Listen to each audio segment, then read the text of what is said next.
We all want to be rich. We dream about financial freedom, big houses, travel, and peace of mind. But here's the truth, most people never achieve it.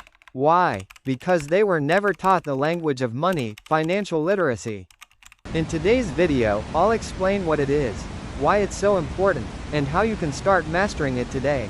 Financial literacy simply means understanding how money works. It's not about counting cash, it's about knowing how to earn, save, invest, and grow your money. It's the difference between working for money and making money work for you. Think about it, we spend years learning math, history, and science. But nobody teaches us how to handle a credit card, manage expenses, or build wealth. That's why most people earn well but still stay broke, because they don't manage what they earn. To secure your future, you need to master the 4 key pillars of financial literacy. These are the foundational concepts everyone should know. 1. Budgeting. Know where your money goes. Track every rupee you earn and spend. Apps like Notion or Excel can help.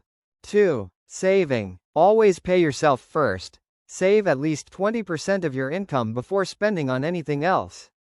3. Investing. Let your money grow. Don't let it sleep in a bank. Make it work through mutual funds, SIPs, stocks, or digital gold. 4. Managing debt. Avoid bad loans. Borrow only for assets that increase your value, like education or business, not fancy gadgets. Start small. Learn one concept each week, like compound interest, budgeting, or passive income. Read books like Rich Dad, Poor Dad or watch educational channels.